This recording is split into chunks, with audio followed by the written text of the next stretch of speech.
Due to the NBA's salary cap system, just a couple of contracts typically define a roster's capabilities.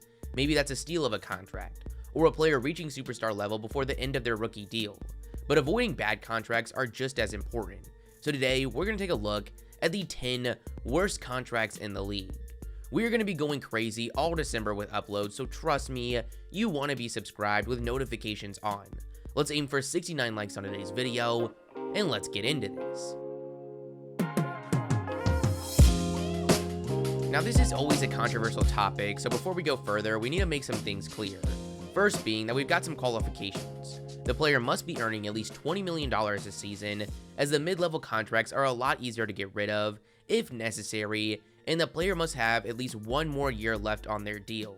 The last thing I want to make very clear, just because a player is on a bad contract does not, and I repeat, does not mean they are a bad player. Now that we got that out of the way, let's get into this. I feel like it only makes sense to start with some guys at the top end of salaries in the league. The guys getting over $40 million a season, a feat very few players in the league have ever been able to pull off. One of those guys that managed to do it is Russell Westbrook. Now, I know a couple of you are going to the comments right now to talk about how good he's been lately and whatnot. Yes, he's been playing well, and Russell Westbrook still might be a fine player in this league, but that doesn't change the fact that he is grossly overrated. He's getting paid $44 million this season and has a player option for next year worth a whopping $47 million, which is obviously going to get accepted. To get an idea of just how much money this is, the NBA's salary cap is just $112 million.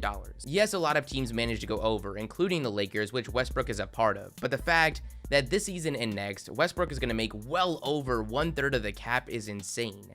He's 33 years old in the middle of a season, averaging 21, 8, and 9, shooting 45% from the field and 31% from 3. Now, he's coming off a 10-game stretch where he was able to up his efficiency to 49% from the field and 35% from 3. But this shouldn't be a surprise. This has been the player that Westbrook is for like the last 4 years now. He goes on these stretches where all everyone can talk about is how washed up he is. Then he follows that up with a stretch that once again gives everyone hope. All things considered, he's a solid player. I think what he ends up doing in the playoffs will really be the deciding factor for his place amongst public opinion, but there's no denying he is on one of the worst contracts in the league. Then we've got another point guard on a massive over $40 million a year contract, and that's John Wall. Now, John Wall's situation is a little different, as he's had to deal with some unfortunate events. He earned his contract in the summer of 2017 when he was 26 years old and considered a top point guard in the NBA, and really from that point on, the injuries just wouldn't stop. He played 41 games the following season, then 32 the next before tearing his Achilles, which caused him to miss the entire upcoming season.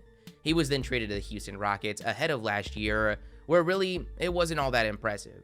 He averaged 21 and 7, shooting 40% from the field. Him and the Rockets mutually decided he was not going to take the court for them this season, but he's still a part of their roster. In fact, recent reports have suggested that John Wall has actually been showing interest in returning to the Rockets, but it's unclear as of now whether that is going to actually happen. Wall has the second highest salary in the league right now. He's getting over $44 million this year, and next year, he's going to have a player option for another $47 million. I think Wall is still a solid point guard in this league. I really don't think there's any question about that. He's just on such a bad contract that it really limits his team options. It's going to be tough to get a chance to see what he's capable of anytime soon. I really hope he finds a way to get bought out of this deal and see him go somewhere else. I'm just not sure that that's going to be the case. I talked about it a lot this offseason, but man, do you need to be careful dishing out big multi-year deals to players in their 30s. Not everyone is LeBron, Kevin Durant, or Steph Curry. The typical, even star in this league sees very quick regression, but teams haven't really caught on to that fact, leading to some pretty ugly contracts on teams' books right now. One that really comes to mind is Kevin Love. Now, the 33-year-old has had his career decline accelerated by injuries, but with him earning over $31 million this season and $29 million next year, he's easily one of the worst contracts in the league. He's now a mediocre power forward at best. He's played 14 games so far this year, averaging around 20 minutes, where he's averaged 11 and 8, shooting 41% from the field and 36% from 3. It's sad to see, as it wasn't long ago, he was averaging 19 and 11 on very solid efficiency. He's a guy that I really think is going to get bought out sooner rather than later, and I actually think him going to some of the contenders of the league would be very interesting. Then you've got Al Horford. Now, Al Horford is still a good player in this league, but at 35 years old, while he still resembles the player we saw in his last tenure with the Celtics in a lot of ways in terms of his strengths, we've seen some regression, which definitely doesn't make him worth over $54 million over this season and next. The next one's going to be slightly controversial, but sadly, I think it's true, and that's Michael Porter Jr. Now hear me out. After last season, when Michael Porter Jr., in just his third year since being drafted, averaged 19 points and 7 rebounds, shooting 54% from the field and 45% from 3, I really didn't think him landing a 5-year, $173 million extension was all that crazy. Locking up a guy that appeared to be on track to becoming one of the top scoring threats in the league made a lot of sense. There were some people that disagreed with just how big the deal was, but I don't think anyone thought it was that ridiculous. Things have changed since the offseason. For starters, in the 9 games we saw him, it was terrible. He averaged less than 10 points and 7 rebounds, shooting 46% from the field and 21% from 3. This just didn't make sense. A year ago, he was shooting 50-40 and went into this season as the odds-on favorite to win Most Improved, but was really in contention for Most Regressed. Then the news broke that Michael Porter Jr. has a back injury and it was going to require surgery, ending his entire season. Back injuries are always a big deal. 3 out of every 4 NBA players that have had to undergo disc-related surgery, which Porter has, have had additional problems at some point in their career. But if this was a one-time thing, I would still be super excited for his future, but it isn't. As you might know, Michael Porter Jr. came out of high school as the #1 recruit in the country, projected to be a lock for the #1 selection in the draft. But after a back surgery that caused him to miss practically his whole entire year at Missouri, he fell all the way to the 14th pick in the hands of the Denver Nuggets. It didn't stop there. He had another back surgery after getting drafted, so he actually didn't take the court till his second season. But after that, things looked up. He had a great rookie year, especially in the bubble, and that carried over into last season, where he obviously proved worthy of a $173 million deal. But now, dealing with his third surgery in 4 years, there is some serious concern for the rest of his career. Ask yourself the question, right now, does MPJ have any trade value whatsoever? Considering the injury history and just how big and how many years out this contract is, I don't really think he has any. If everything goes well, he comes back next season and he looks like the player we saw last year. The scenario is going to be a little different. But you also have to consider that the Nuggets didn't give him that kind of money for the player that he was last year. They were expecting some major growth, something that at the least is going to be temporarily halted. It's a sad situation, no doubt, but objectively, I think the Nuggets now hold one of the worst contracts in the league. It's really sad to see what's happened with them lately.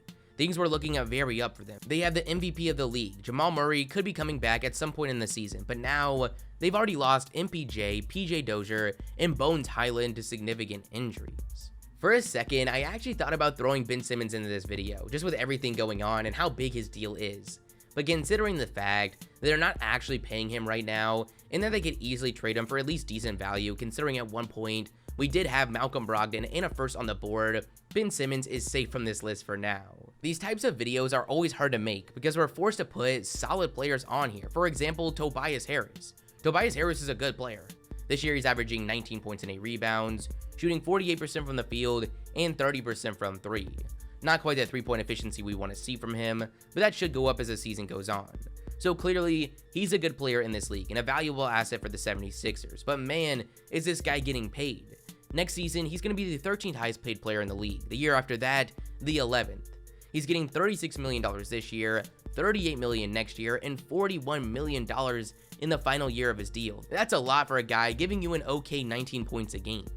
Another player like this is Gordon Hayward, a player that's been amazing for the Hornets since they signed him ahead of the 2020 season.